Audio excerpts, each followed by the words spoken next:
il y a une lumière déjà dans la Loire. Et puis il y a tous les paysages humanisés qui sont plus que n'importe quel autre fleuve. Et je pense qu'une des caractéristiques aujourd'hui agréables de ces paysages, c'est qu'ils n'ont pas été modernisés.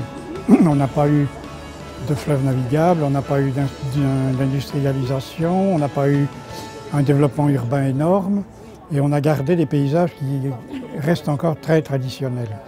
Depuis une dizaine d'années, la mission Val-de-Loire s'attache à mettre en valeur l'axe ligérien de la région centre au Pays de Loire, classé patrimoine mondial de l'humanité à l'UNESCO. Si on admire aujourd'hui ce patrimoine, qui est à la fois un patrimoine naturel, mais aussi un patrimoine construit par le travail des hommes, aussi bien sur l'architecture que sur les cultures, la vigne par exemple, c'est aussi l'intervention humaine.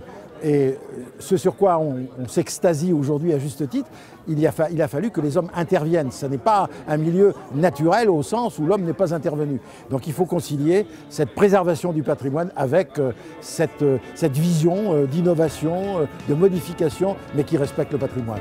La coopération des deux régions pour valoriser le classement patrimoine mondial de l'humanité, pour développer le tourisme, pour faire en sorte que la Loire soit un levier extraordinaire pour renforcer l'image, pour attirer les touristes, pour finalement donner aux habitants de nos régions la fierté et la passion des lieux où ils sont. Le travail commun de nos deux régions a été nécessaire, mais a été un très bel amplificateur.